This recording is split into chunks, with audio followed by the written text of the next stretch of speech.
Great, thank you. Okay. Thank you, Pierre. So you, between 5 and 5:15, usually start chatting and then you'll go on, yeah? Okay. But will you be able to record it okay? I mean, will it be okay, yeah. have time to, I'll tell them to not, we have to stop now, and if they want to chat, please to start again some other way. Yeah. Okay. Okay, bye then. Bye, Pierre.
Hi. Hi, Tony. Nice to see you. You too. How are you doing? Oh, okay. Yeah. Was it you or Libby that put the video up on the Facebook? Libby, I think. Right. Yeah. I wondered if, because she'd put a comment, I think. Yeah. Yeah, I think she shared it on the Bucks Climate Action. Great.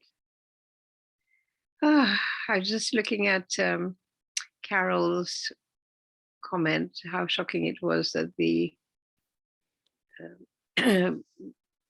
UK's doing more and more drilling and stuff. But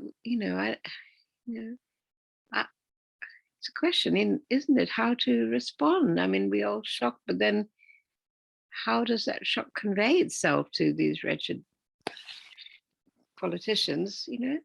Unless, I mean, we can't all go and get handcuffed. So, we've got to find some intermediate ways, I think, don't we? Between just feeling shocked but feeling unable to do anything, and going, really, being willing to be arrested and put in jail, which some of us really can't. And we need to sort of think out the steps in between. So in 2 weeks' time, Tony, I was thinking of doing it today, but there wasn't time to really prepare it properly. Because next week, I'd like to do it next week, but next week is the agenda meeting for the climate seminar the week after. And it'll be just after the XR rebellion and everything, to have a real session on, strategies of protest strategies that other people do, and what can we do that's not just so personal that the government never hears it. How can we make an impact? Yeah, difficult, isn't it? It is, but let's talk about it and see if there's anything between the two extremes, if you like, and see the different tactics that different people are using or strategies, and try and work out something. Because I can't just sit here and do nothing. But equally,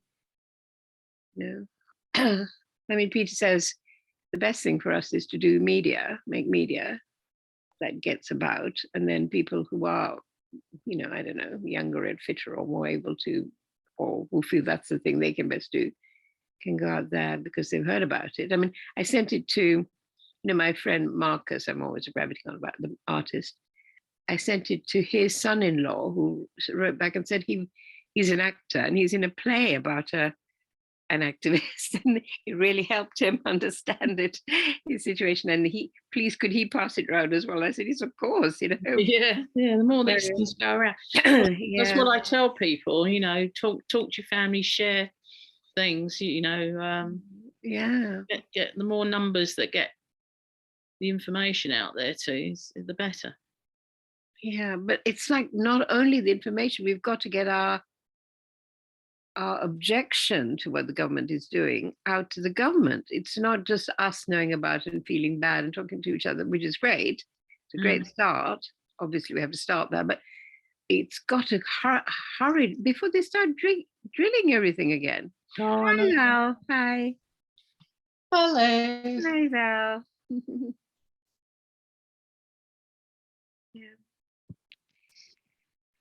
We were just talking about, you know, feeling how we can protest if we can't go to do what some of the activists are doing. And Tony was saying talking to one's family and friends, which is absolutely vital start, of course, but just because we all feel shocked doesn't mean the government hears it. So we've somehow got to find some way. It's the knock-on effect. You don't just talk to your family, friends, you ask them to share the information and to do their bit and pass it on and share like a chain. Yeah, but how does the government hear that we are protesting about them drilling for more gas and oil? Well, I think more and more people are doing their thing, and so that will have a knock-on effect. The more and more people that get solar panels, the more and more people that stop using so much fuel, it will have a knock-on effect. And they'll see the statistics, and they'll see they research this stuff all the time. They know what people are doing. If they want their votes in future, they'll start realising that that's what they need to do. But I mean, all they cared about the last election was getting Brexit done. Because they knew that people were bored because they'd heard nothing else but Brexit, and they knew that they didn't care how it was done, whether it was a good deal or not. And the fact that they hated Mrs. May's deal, but this is even worse, didn't seem to matter by then. So it just hit on the fact that people were bored, just like people are bored now with COVID, and are going out whether it's safe to go out or not, you know? Yeah, well, I didn't I tested this morning before I went to see Nick, and they told me when I got there that I didn't need to anymore. Because I said I've been trying to get some tests, but Tesco's didn't have any. Buy, and they said you don't need to. Sorry, then. Only if you're a contractor, evidently, or staff. So. Hi, Nikki. For me. Hi, Anurada. Hi Val. Hi, Tony. You're very beautifully lit today, Val. We should really take a picture of you like this. What do you think? She looks lovely. Yeah. Yeah. Yeah, you do. And Peter's recording it. I'll ask him to cut that out, I think. I think he can. I don't know if he can.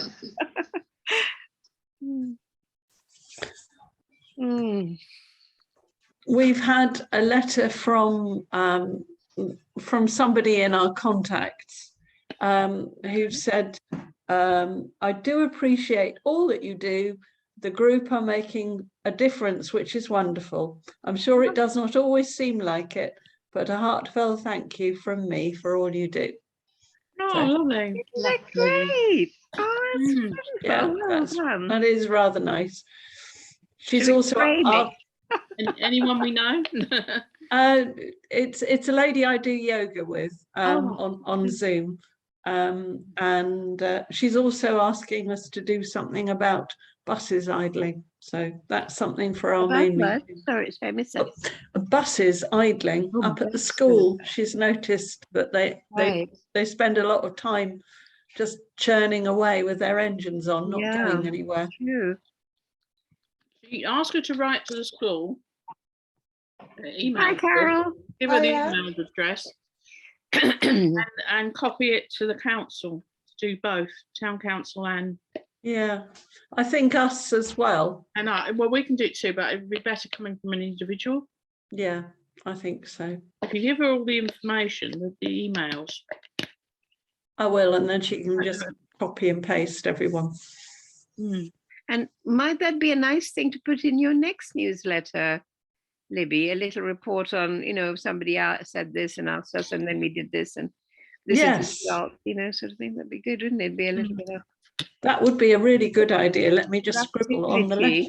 activity. Yes, because then people feel there's a point to writing to us or directly. Yeah. Could we ask the council how many times they've replaced the signs in the high street? Yeah. I know they have been doing, because Cymbeline told me that the signs keep getting knocked down and being replaced. That's interesting because in our community action group, they're talking, another place wants them, and they were talking about the cost of them. So I don't know, I wonder what they do. Do they refurb them or do they put brand new ones up? who's knocking them down? Well, Lady in Cymbeline just said they were at head height, so people walk into them accidentally. Oh dear. Need to be a bit higher. Trouble is, Their heads as well. if they're too high, then people don't see them when they pull up and park. They need to be lower down, so they're head height when you're sitting in your car. You can walk Yeah. straight, well, they need to be this Or bus. high, so you walk straight into them. So I guess we're waiting for Kath if she's coming. I haven't heard. Has anybody heard if Kath is coming? No. Because there's usually up to 10 of us, including Peter, but Garth can't come, he wrote, and Surinder and Jagadrub obviously aren't here. So, and Peter is listening, but doesn't like to appear. And so that's 4. So that's 6 left. And so there's 5 of us now. So there's just Kath left, I think. So, but it's 4:05. So I think we should start. We usually start on pretty well on the dot, but we have lingered now another 5 minutes, but let's start. I'll send Kath a message just in case. Oh, lovely. Thank you. And I'm very, very extra grateful to Val, actually, because of course we weren't planning to have a seminar this week. No. We didn't have the walk. And when I saw Jagannath last week, I said, what's happening? Have you arranged anything about the walk? And I think in the rush of everything, he hadn't. So I said, okay, we'll do he said, I haven't got time to arrange another seminar, another thing. And I said, no, you don't have to. It's okay, we'll do it. And Kath says, sorry, laptop very slow starting, coming in now. So, oh, good. So it's probably why we waited a bit. But Val very kindly said she would step in at very short notice. I'm extremely grateful. And we will get Val's knowledge of it in a moment. But we did say we would start with and end with a piece of good news. So I don't know, can we just, without saying what it is yet, could we just have a show of hands? Who has a piece of good news they want to share today? If there's anybody. Only if I can talk about the farmers market. About anything you like. And anybody else got a piece? I have one piece of good news, but Oh right. anybody else?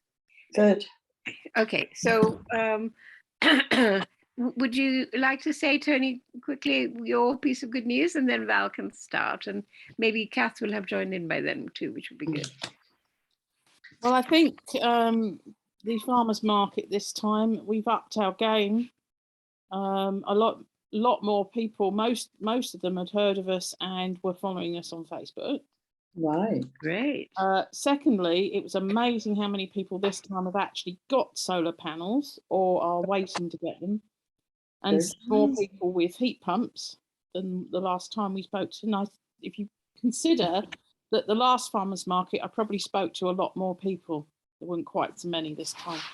So I think, and also we probably got a couple of new people, at least one, if not two, that will join our core group. So Wow. very good. improvement too. So it was worth doing. Well done. Well done, Tony. Well, not just me, everybody. Oh, Libby's fantastic. Well, yeah, but I know you. Amazing, yeah.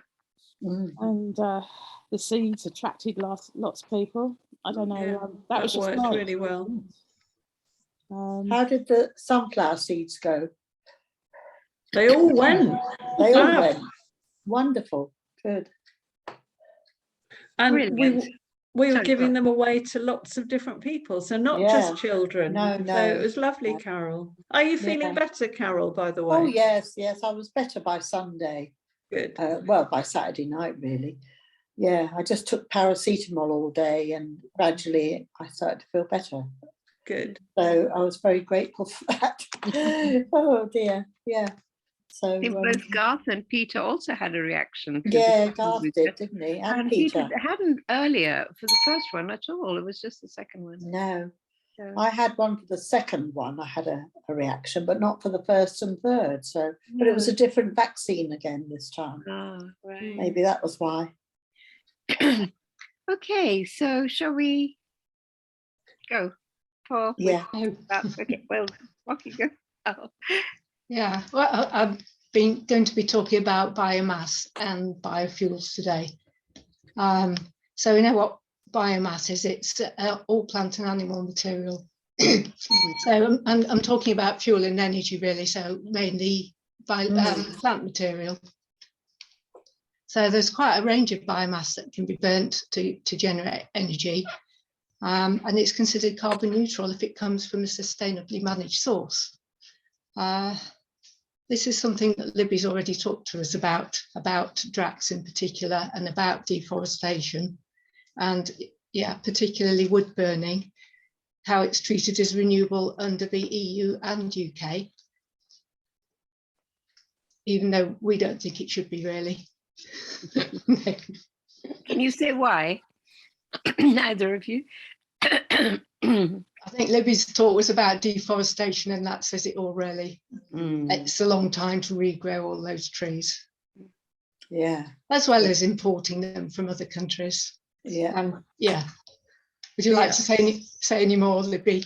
It's also very difficult, if not impossible, to police it. How do you know which bit of where a bit of tree comes from and whether it's sustainable or not, and what makes a sustainable tree?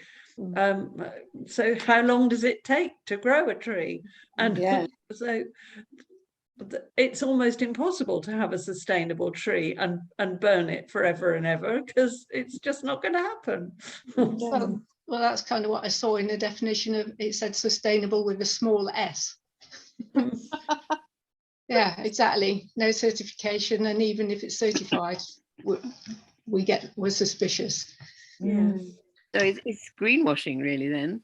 Yeah. A little bit more with Drax. Drax is a plan to capture and store the carbon, so that would make it really good.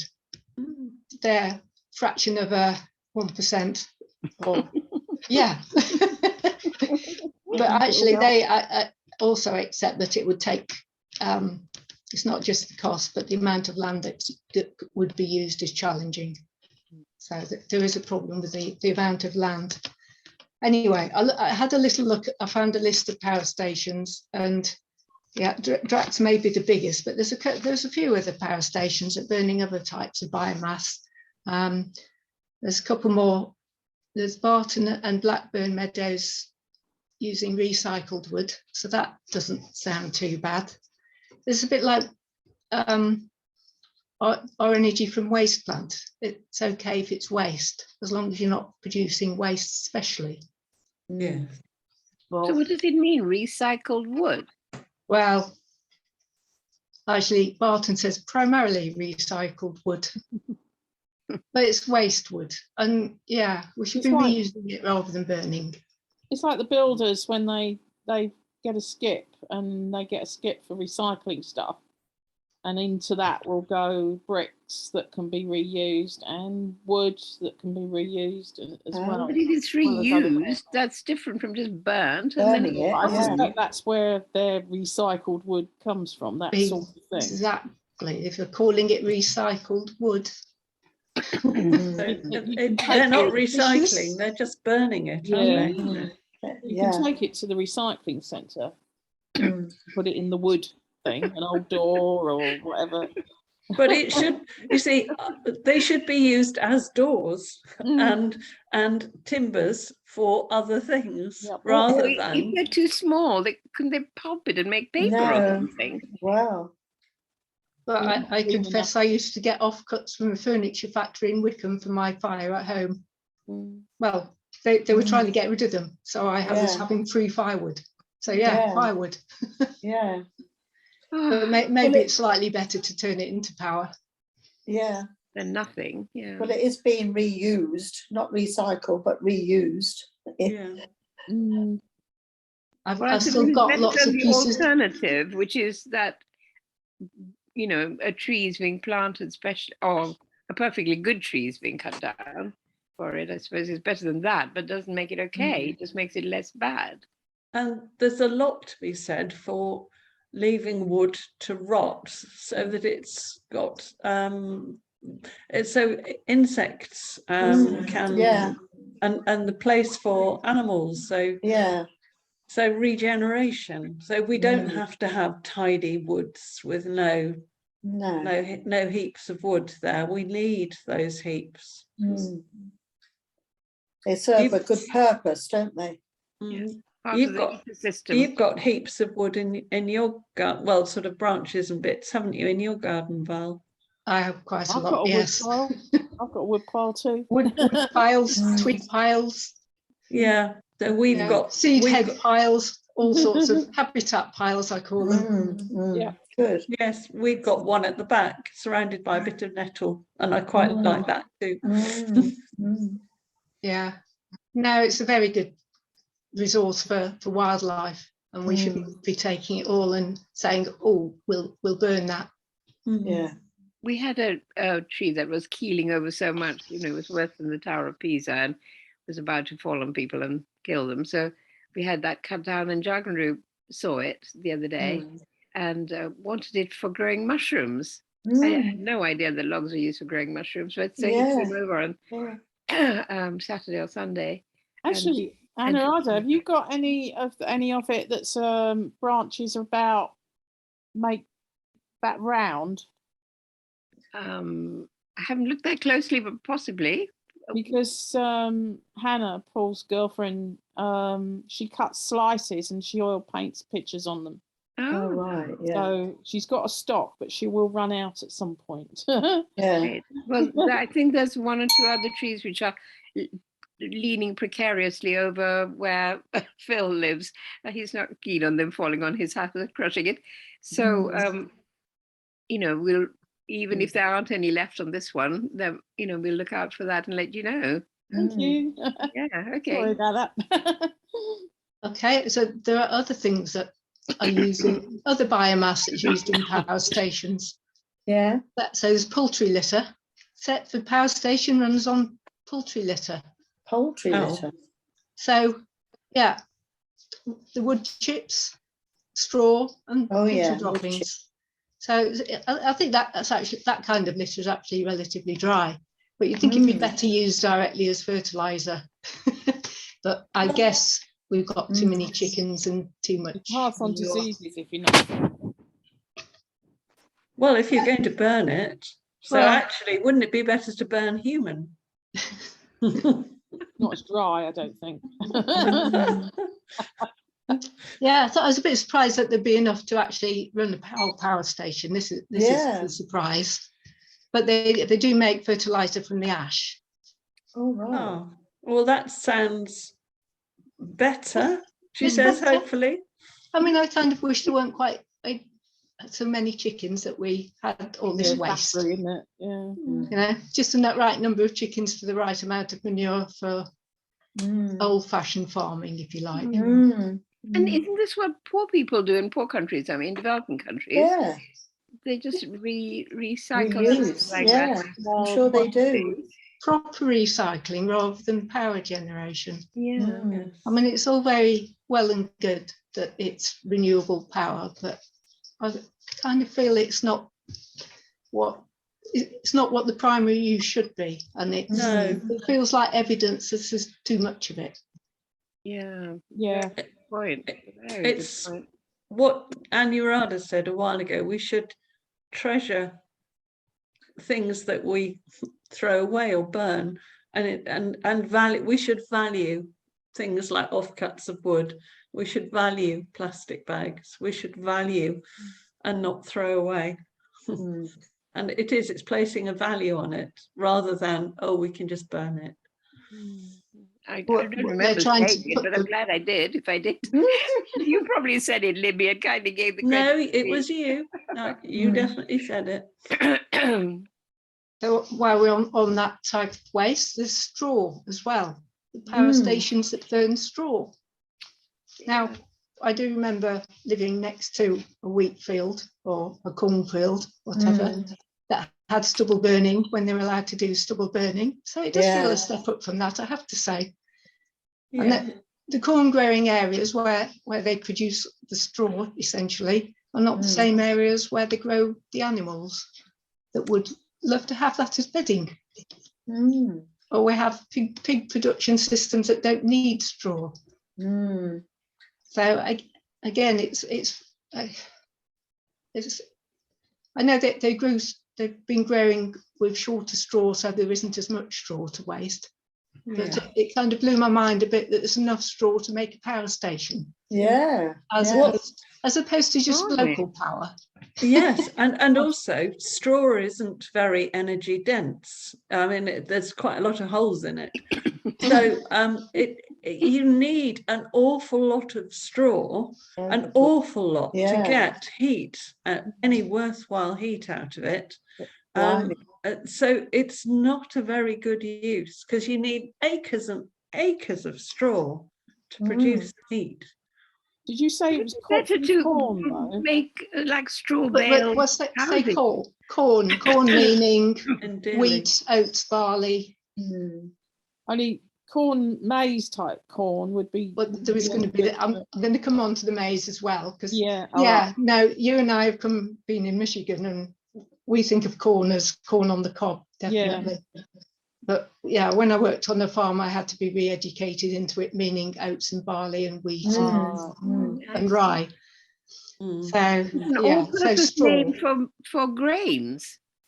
Yeah, why not call it grains? Then we won't get confused. You and But I. actually, You and I too. there's valuable, not hay, that is valuable and nutritious. The only straw that I would call straw as a farmer's daughter is from wheat, because all of the other crops are nutritious and animals can eat it. And that's right. You use the straw as the wheat straw is bedding, and the barley straw is food. Food for cows. It's not good enough for horses, but it's good enough for cows. Wow. So anyway, the straw that's being used, about a third of it is animal bedding, about a third of it is animal feed, and the rest used to be sort of chopped up and put back into the soil. But yeah, there's quite a lot more is now going to these power stations. And if they don't chop it up and put it into the soil, but they send it to a power station, they probably then buy in fertilizer. Well, exactly. So there's the organic matter that the soil needs and the minerals in that straw that the soil needs. It's madness. Who started this nonsense? Don't know. It's one of these things. It's not in the right place. It costs too much to take it to where it could be used. You know that definition, Val, years ago, it really stuck with me, that a pollutant is a resource in the wrong place. Well, It's good, isn't this it? is waste in the wrong place, isn't it? Yeah, yeah. Waste where it wouldn't be waste anymore. Yeah. No. Yeah, so was it 210,000 tonnes of wheat, mostly wheat straw, burnt in Ely power station? Good God. Golly. That's huge. Can you I say know. that again, Val? Because Kath just wrote to me and I got distracted. I didn't hear the number. 210,000 tonnes. 110,000 tons. And Drax was burning 800,000 tonnes of wheat and Good God. rape straw. I didn't really think of rape as having straw, but there we go. Well, it must do, yeah. Yeah, so yeah, big biomass power plant, Goodness. 400 megawatt straw-fired power station. Blimey. I mean, that's ridiculous. Absolutely ridiculous. Right, That's- okay. Well, at least it's a byproduct. Mm. I know we Yeah. think it should have better uses, but the next written thing I want to come on to is miscanthus and short rotation coppice. Do people know what miscanthus is? Never heard of it. It's a very tall, fast-growing grass. I have seen it Is from it? the motorway, Yes. and I've had said, "What's that?" to a farmer. And I Yeah. had to ask him about 4 times because I couldn't remember the name, but it's miscanthus. And that is grown especially for burning and burning it for making heat and power. And that is 0.1% of arable land in the UK. So Wow. it's not a large percentage, but it's part of trying to be renewable. Right. That could be a hay meadow. It could, rather than miscanthus. Yeah. Well, jumping on, wanting to go on to plant food diet, Mm. plant-based diet, so that you can free up some agricultural land so we're not growing as much food for animals. So that we can do some nature restoration and some nature-friendly farming and have everything rather more old-fashioned than the intensive production, etc. Yeah. Yeah. I think we are freeing up land to grow these biofuels. Gosh. I'm thinking, no. Yeah. No, Really, really good point. completely. And Val, is there still a power station in Ireland, Northern Ireland, that's burning peat?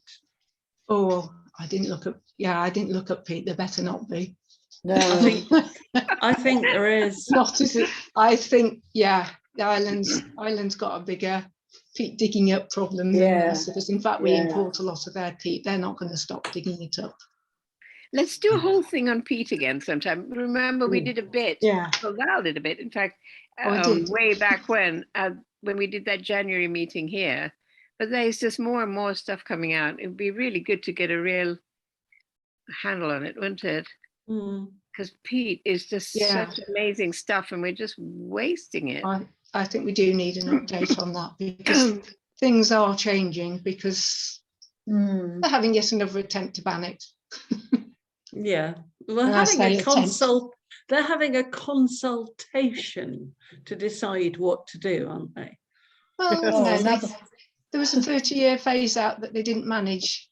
Oh, At least we Okay, have let's peat-free do one on that in a few weeks' time.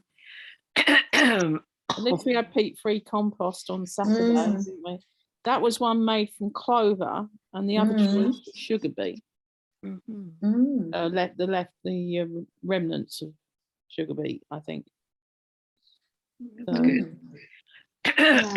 Okay, so there's some smaller scale biomass that I thought I would mention because perhaps this isn't quite, well, yeah, perhaps this isn't quite so bad because it's definitely waste wood and it's definitely local. But did you know Hewenden Manor's got a biomass boiler?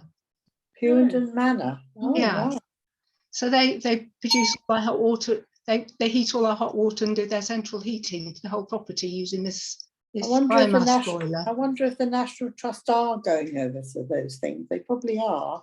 Well, that's good, isn't it? Because they probably use their waste. It's exactly. It's not all, yeah. It's from their own timber operation, so it's all local and it's all the waste wood. So this is the genuine waste wood Yeah, being yeah, put to a good use, and they are well aware of leaving wood for the insects and the wildlife and the fungi. yeah. So they're not going around cleaning the woods to No, feed the boiler, but no. especially at the moment, they're having to cut down a lot of trees because of ash dieback. Yes. So I Yeah, imagine they yeah. have got a lot of waste wood that is, I you know, expect so, not yeah. usable, not sellable. No. The best way to get rid of the cause of that is to burn it. So Mm. Yeah. Wasn't there a scandal about grants being given for biomass boilers I can't remember which government it was. I think it was Cameron's government, and they handed out loads and loads of grants, massive amounts of money to these companies that were issuing these quite big grants to farmers to put these boilers in. And then of course you've got the wood chips and they're not sustainable. I'm pretty sure there was a big scandal about it. A lot of money was misused during that time. Well, I slightly wondered, but it probably is completely not tenable, this, but I did slightly wonder, wasn't there a connection between Lord Debden, or however you say his name is, you know, who used to be Selwyn Gummer, and Biomass and the CCC, and now he's just stepped down from that. I you know, the little bit of me was like, 2 + 2 = 94 maybe, but, you know, was there some thing creeping out about all this biomass scandal stuff, you know, and was he stepping down quickly before all that or something? But I don't know, maybe not. But I think there was some issue about it, Libby. There was. I do remember it all, and questions being asked in the Houses of Parliament about it. Yeah. So it was quite a bit. It was quite a big fuss at the time. But of course, that's all gone. Now we need green, renewables, sustainables. All of a sudden, it's raising its head again, isn't it? Yeah, exactly. And I'm really worried about it when I heard, I think the CCC or something talking about it 2 or 3 years ago. I kept thinking, this is a good idea. Is this really, you know? But now I know from Val, it isn't, unless you're very, very careful about it. Sorry, Val, Okay. Yeah, now I want to move on to the biofuels, as in the oils rather than the just straightforward burning of plant material. So there's biogas, which I think we've all been to the Wallingford facility, haven't we, on this? Yeah. So we've seen the biodigesters and we've seen what yeah. happens to our food waste. And again, it's good that it's not going to landfill, and it's bad that we're producing so much. But there we go. Yeah, it's quite interesting now. There's quite a lot of, you know, the biodigesters can be used for all sorts of other material as well. So yeah, we've got Wallingford, and there's Arla. I don't know if you've heard about Arla. There's a trial. There's a farm near Winslow that is sending its slurry to go to a biodigester. They sort of say that it's going to power their trucks, but actually it goes to the grid and then they buy back fuel to go in. They've got a few tankers that are converted to run on biodiesel. So it's not, I was thinking, how are these tankers going to run on methane? Yeah. They don't, okay. So it was kind of a slightly oversimplified story. So there was a little gap between making the methane and running the lorries on it. Oh, right. So it is quite small scale, but similar to that is that Ecotricity are wanting to grow grass to put in biodigesters. They say, oh no, not growing stuff to put in. And I thought Ecotricity was good, but there we go. I'm not really happy about growing stuff directly. It's a bit like deliberate food waste. I know it's animal food, but it still feels like deliberate food waste. there was a study in Ireland that was actually mixing the slurry with the grass, because the grass itself hasn't got all the nutrients that the bacteria need for the biodigesters. So it's quite interesting, because of course at Wallingford they're putting all sorts of different foods in, and they were kind of feeding it like an animal, a bit of this at a time and not too much of any one thing. Gosh. So yeah, it's kind of interesting that ecotricity, it was all grass. That was what they said about the coffee grounds, wasn't it? Yeah. Oh, If yeah. you put too much in, you'll make those bacteria too lively. Oh, Wake them up. Too wired. Well, apparently coffee grounds quieten the mixture down. Oh, oh, really? So it stopped Oh, it does it? getting too lively. Oh, gosh. Yeah, I didn't So remember that's that, what but we I have had coffee vision of them grounds. getting coffee. I remember they said they couldn't put it all in at once. But yeah. Yeah, there's sewage as well. Although it's a little bit kind of like at Wallingford, although they're making methane, they make methane and heat, and then the heat goes back to keep the biodigesters warm. So there's kind of a circular use there. So they use, so it's as if they're kind of using some of it and exporting some of it. And the sewage farms is similar in as much as the energy that they produce works factory. So although they say they're making a certain amount, actually they're using quite a lot of it as well. But yeah, what if they can make methane to run the place? I think that's a good thing, because sewage is definitely waste. Yes, yes, Definitely. and we can't use that on fields and then eat the crops, because there are public health problems with that. Yeah, I bet. Yeah, I know they do use it on fields, but they must be sterilising it in some way first. They can't, because you're right, it's a public health problem. You can't, I know there are restrictions. You can use it on fields if you're not going to eat the crop. So if you're going okay. so if you're growing that grass that you're going to burn, then you can use it.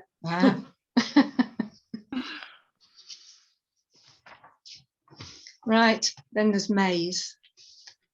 So I think you're right. The straw parts of the maize with the biomass bits that can be burnt for electricity, and then the corn on the cob part of the maize. Well, it's very starchy, so that can be made into ethanol. Right. Now I've got some figures here. A third of the maize is for anaerobic digesters. Because I think we have noticed that there's a lot more maize than there used to be.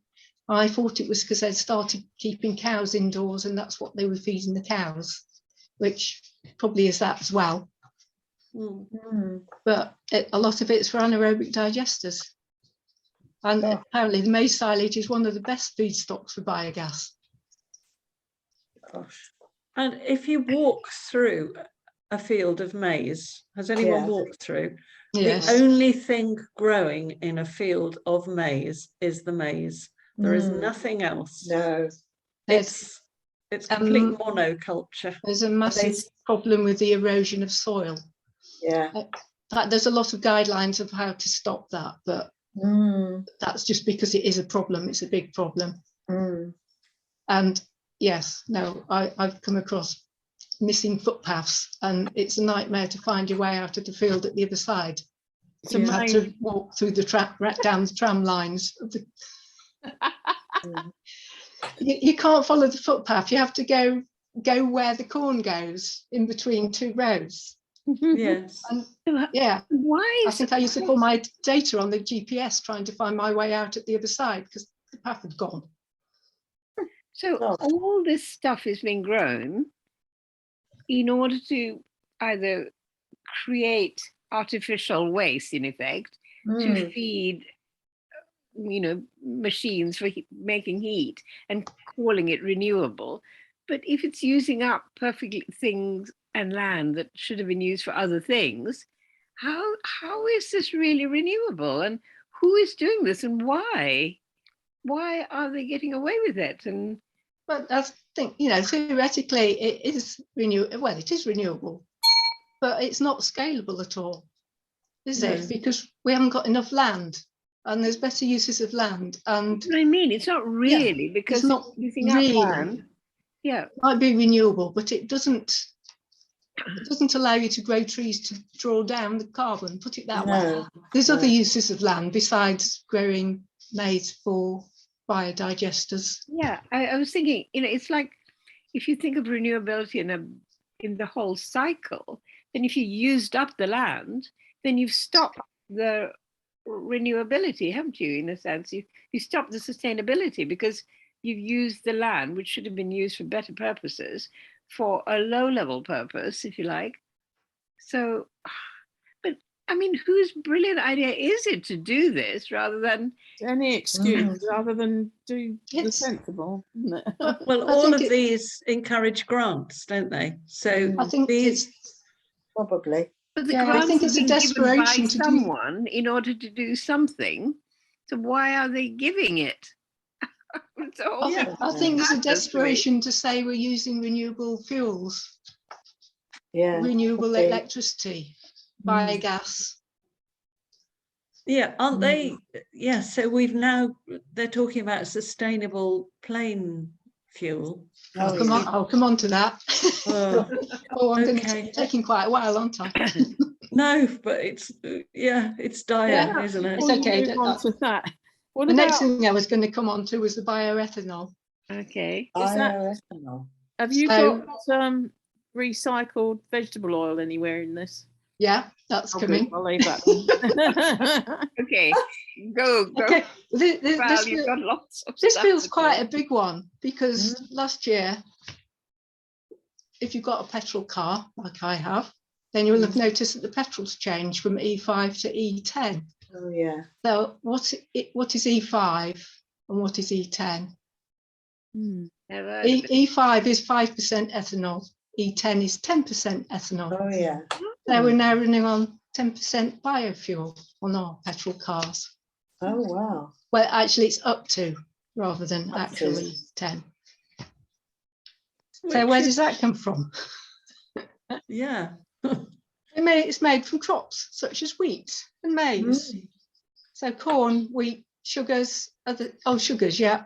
All the starch-rich foods, that's where ethanol comes from. So globally, 10% of all grain is turned into biofuel. Oh. Honestly, I think Lewis Carroll must be writing the policy papers. So in the US, a third of the maize is grown is converted into ethanol and blended into petrol. A third. God, That's what he said. Oh, I'm afraid right. I've probably lost all my sources. But That's a huge amount. that's madness when people need food. Yeah. Well, it's kind of interesting actually because Ukraine grows a lot of wheat, and I think they may be diverting Ukraine. it from the fuel back to food. Yeah, I heard Well, so. not Ukraine's, but everybody else's because of Ukraine. So, which actually makes you think that, well, they've been growing this 10% fuel, and actually it's like a reserve for food if we need it. But wasn't Therefore, there a we'll just have global, to go back. Yeah. wasn't there a global problem with wheat crops failing Yeah, in recent years? quite Becoming a recently. shortage? Yeah. There's been a dust bowl over Canada, and also the European crop failed quite badly because of a huge amount of rainfall, stupid rainfall that we Long got. time, yeah. Yeah, we can look forward to these disasters, can't we? Yeah. More. Yeah. Grow it for More and more. fuel then, will they? Right. Oh, I've got a bit about biomethanol. This feels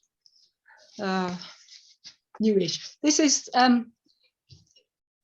it's a shipping company, Maersk. They've ordered 8 container ships capable of running on methanol. Oh, methanol. There's already 20 ships running on methanol. There's 3 main ways to make methanol. One is fossil fuels. One is e-methanol, which is using green hydrogen or hydrogen. And the other one is biomethanol, which is from biomass. So Yeah, that seems to be where they're saying use miscanthus because it's better for the land rather than palm oil. But it sounds like it's all pretty bad. It feels like an experiment. So, we could do this because shipping's a problem. Run it on methanol, but then you just create a different problem. So what is methanol? It's a type of alcohol. It's a type of alcohol. Ethanol is based on ethane, and methanol is based on methane. Methane. There's the clue in the names. There is a plastic recycling. It's called cold plasma recycling of plastics. That does at the end of it, you get ethanol and methane that are formed. So if that could be used, then that's really sustainable, but it's not taking off at the moment. Oh, golly. Yeah, there seems to be a lot of things in the pipeline, but Yeah. how scalable they could ever be. No, that's the problem, isn't it? Or well, they're just little projects. This is scalable, really scalable, but it's probably too expensive at the moment. Oh, right. Yeah, okay. Next is biodiesel, made from vegetable oils and animal fats. So there's rapeseed oil, which is comes third after soybeans and palm oil for oil production, and rape is actually the major biofuel in Europe. Gosh. Does any of it come from recycled oil, like from us or the chip shop? We've got 2020 figures. Used cooking oil is 62 million litres, which is actually the highest of the biodiesels. Food waste 19.7, 39 from tallow.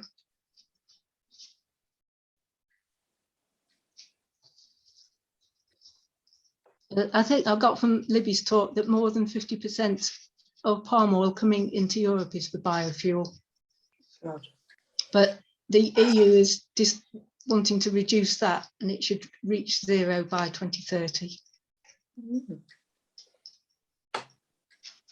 So that's good. At least we're not going. Because there's always these things don't just stop when you decide something's bad. All these things they get phased out, and so hopefully that is being phased out. They do, isn't it? The problem with the oilseed rape, though, was that by growing more of it, they got more pests. So then they had to bring in new laws to deal with the pesticides, and then that reduced the rapeseed oil. So then they started to introduce re-importing palm oil to replace it. Everything has a knock-on effect. Oh Lord. That's why I don't buy rapeseed oil. Everyone says, "Oh, you can. It's environmentally friendly." It isn't. But yeah, the cooking oil, the restaurants aren't allowed to pour it away, and they're not allowed to send it to the recycling centres. They're not allowed to feed it to animals, so they do have to have it collected. So the authorised collectors, they're the ones that actually make it into fuel. Oh right. Oh, that's good. I didn't realise it was illegal to do that. Yeah. No, I thought that was good, because I don't like the idea of the drains being blocked, and especially if there's a use for it. Good. I take all my oil to the recycling centre. Yeah, but for commercial, because there's large quantities, they actually get it collected, and I suppose that stops it from going down the drain if it's actually collected. It's not an effort for them. It's an effort for us to deal with it. I think we can put it in jars, can't we? I use the old oil container that it came in originally, and then put it back in. I eat all mine. Yeah, I don't have anything left. I'm a biodigester. Well, we don't waste food. I've got a lot less now, but because we had a deep fat fryer. But when Paul moved out, And Nick's no longer here. I've got rid of it. Mm. Got an air fryer instead. Oh, I got rid of mine decades ago after I had a fire. Yeah. Well, I've Yeah. never used Scared it. me. I hate the thing, so I got rid of it as soon as I could. So Yeah. I'm glad and the air fryer is a lot more efficient and good I'm enough. sure. Billion. And safer. I Safer, think. yeah. Quick and efficient. Right, okay, so I think this is probably about the last thing is a sustainable sustainable aviation fuel, which we know that Craig is a fan of. And that can be made from wet cooking oil and other waste oils and solid wastes, such as packaging paper, food scraps, anything that would otherwise go to landfill. I don't know how they managed to turn it into something useful, but I don't know that they can do very much in the way of quantities. And that they have to blend it with traditional jet fuel anyway. So there's a limit to how much you could. Really? It's not like you're running the plane on 100%. No, not replacing like it. E5 and E10, I suppose. Yeah, it's like, you know, we've got our Yeah. E5 and E10. We're not running our cars on biofuel. We've just got a mix in there. Mm. And since flights, the demand for flights goes up, the amount of aviation fuel isn't enough to cater for all of that. So we're still it's not like we're stopping using fossil aviation fuel because of it. Yeah. So did anybody see the select committee that Greg, you know, because Greg Smith chairs the select committee on transport? No. And I the saw select about 3 minutes of it and then I couldn't stand it and went. So initially, the group were talking to biomethanol and biodiesel producers. And there was one producer who was completely making his fuel completely from recycled rather than putting in some fuel already, some fossil fuel. And he was the one that sounded the most coherent of sustainability, but it's still not sustainable because the amount of land and whatever you'd need. And the politicians were giving them all a really easy ride and saying how wonderful they were doing. It was great. After that came along two completely green producers who were, I can't remember what they were doing now. And they got such a rough ride. And they were completely green. It was quite shocking, the difference that the politicians were talking to these basically promoting fossil fuels, because they were all backed by a fossil fuel digger-upper. That's where the money is. Exactly. And they were being given a really easy where ride. Got all their shares. The green companies that were being truly lovely were given a horrible ride. And at that point, I then switched off. Wow. Yeah, it was completely shocking. Politicians are so much bribed by the lobbyists that they have all kinds of, vested interest in sticking to the aviation types. And and even if they don't consider themselves bribed, they are swayed. They listen. They have it drip fed into them, so they believe it. So I think the nicer ones actually believe that they're doing the right things. And I agree, the others are just taking the money. I think it's also that most of these conservative politicians don't actually believe in climate change anyway. That's true. That's why they only play lip service to it. I don't think they believe any of it. So I agree. Oh, has everybody seen that thing of Julia Hartley Brewer? no. Oh my God. Oh Lord. You sort of don't know whether to laugh or cry, really. There she's so completely sure of herself. You know, she's very articulate and all that, and clever in a way, and very, very stupid in another way. And she had this extremely dignified young 17-year-old who was a protester, and who had said, you know, she was terrified of what was happening with the IPCC, and really, you know, people had to do something, you know, rather sort of obvious, sensible remark. And Julia Hartlebury just thought she was taking this kid apart by being terribly condescending, saying, oh, I have children, I am a mother, and I think it's terrible the way these people have terrified you. There's nothing to worry about. There is no emergency. This is all, you know, yes, in the IPCC report. Oh, yes, but who are these people? You know, you don't have to believe them. You know, like, oh, they're only the world's top scientists, all of them, all peer reviewed. No, no, you have to listen to me because I am a top scientist. Oh, no, you're not. Right. You know, and the girl just listened to her, and then said, Julia, you went to Oxford. You know, I would have thought you were intelligent enough to have read the report and said, you know, she was so grown up, honestly, this kid. and Julia Huckleberry said, oh, well, in 50 years' time, you'll remember what I said and say, that crazy old lady, she got it right. You sort of think, on what is she basing this, you know? It's That's what I say, they're all unbelievable. deniers. It is so unbelievable. Anyway, it's doing the rounds. Everybody falling about not knowing the self for Christ. So she it's has worth got, having a look at her. I'll try she's and got a send- tweet. She's got a tweet out at the moment, this revolting right. woman. So I'll read it out to you. You'll be shocked. It is utterly tragic that climate extremists have terrified so many of our young people with their quasi-religious end of days apocalyptic rhetoric.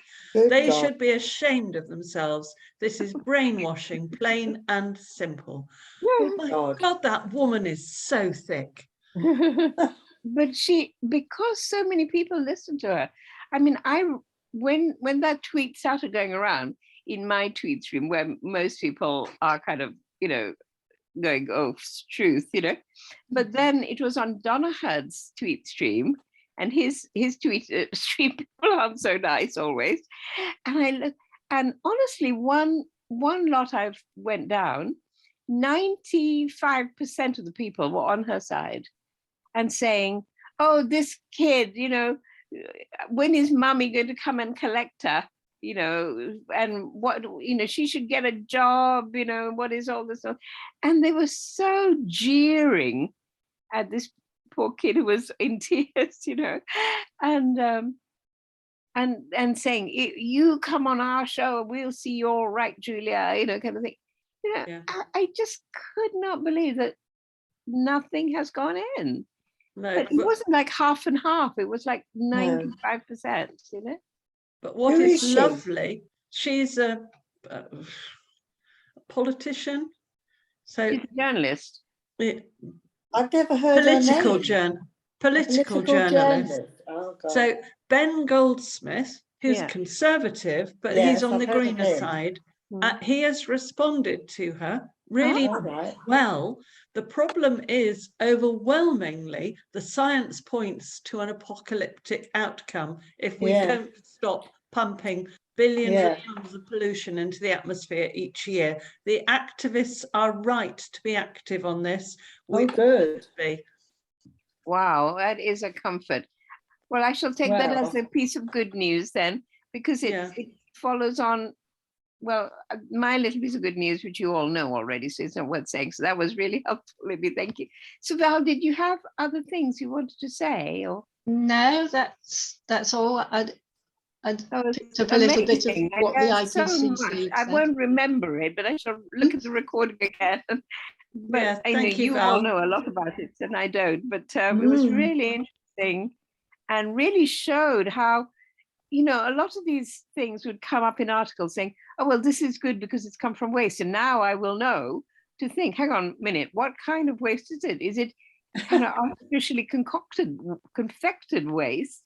Is it waste from a source that could have been better used and therefore should never be considered waste, etc., etc.? You know, these other questions will pop into my head now. So I was really educated by this. So Thank you very, very much, Mm, Val, for me anyway. Yeah, I don't me know. too. All of you seem to know a lot already, but No, The scale is shocking, actually. It's when you say those figures, Val, it is really frightening. yeah, like Well, 800,000 what's frightening, tracks.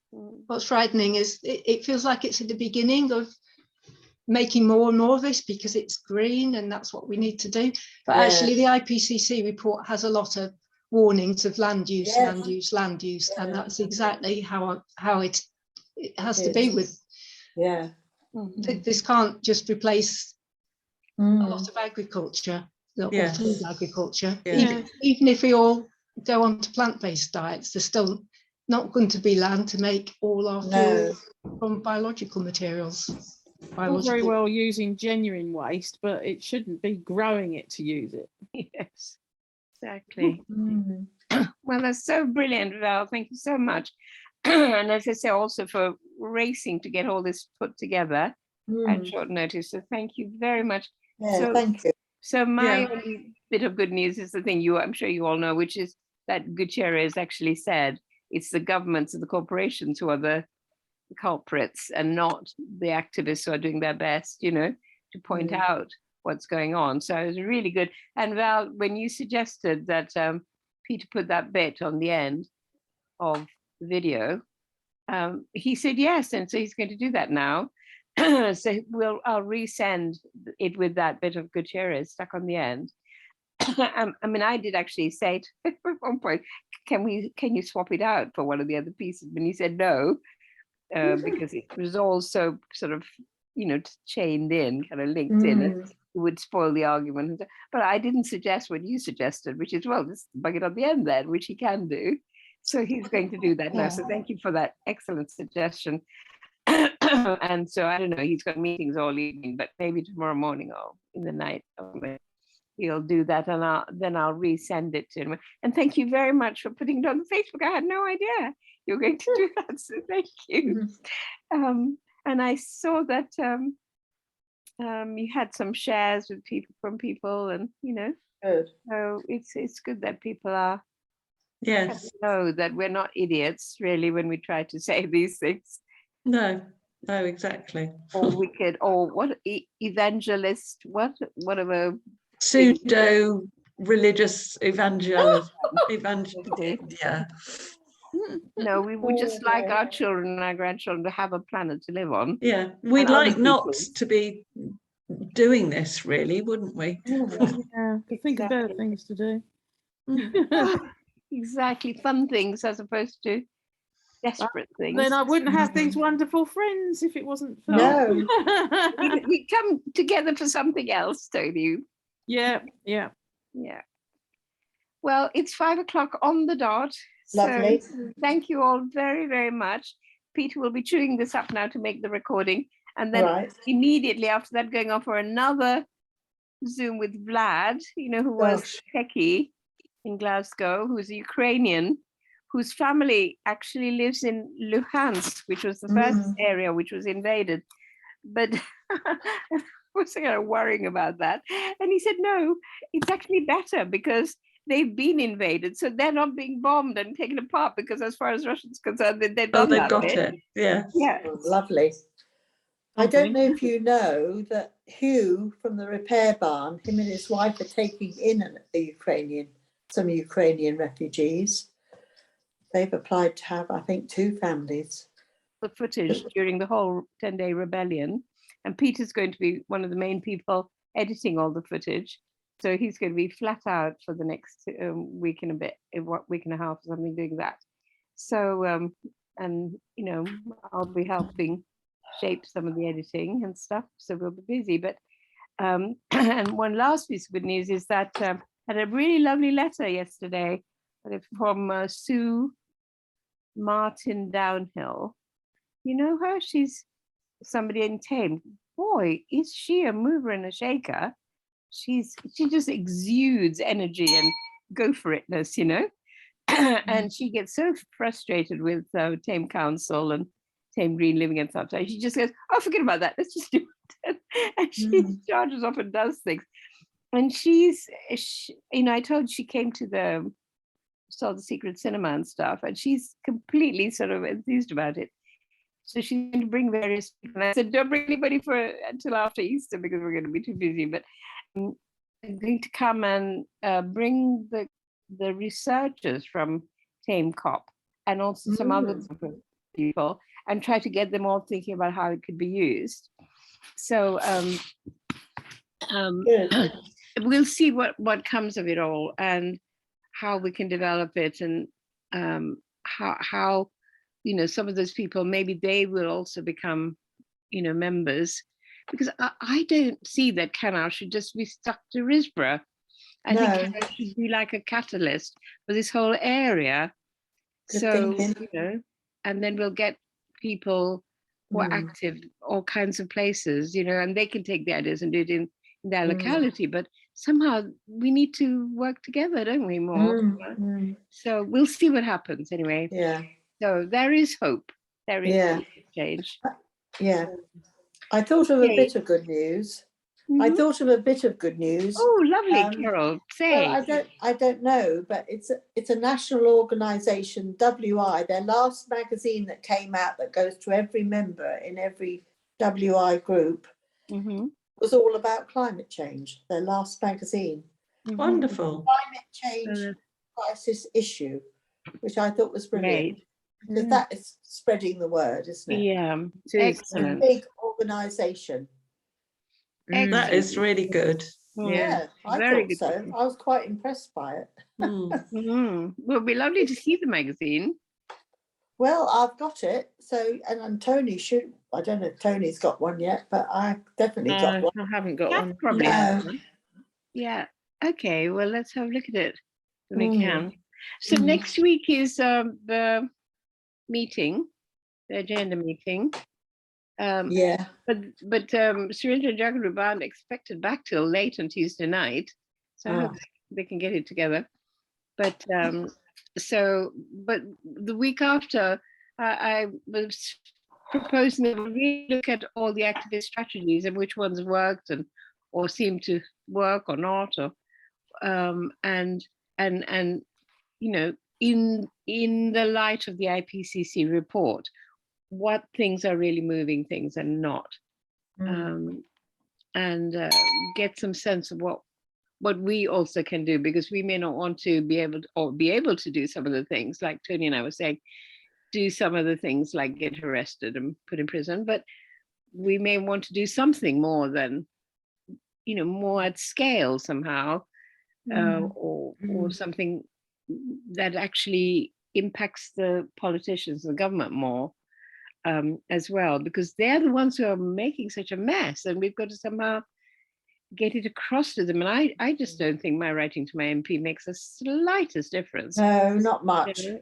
And so I kind of want to know what is that I can do that can actually make a difference, not just to my nearest and dearest, that's great, but or other people I meet, but how can I make a difference at a political level? What can we do? I can't see Greg Smith ever listening to us much or anything. They just blind us with science and then carry on.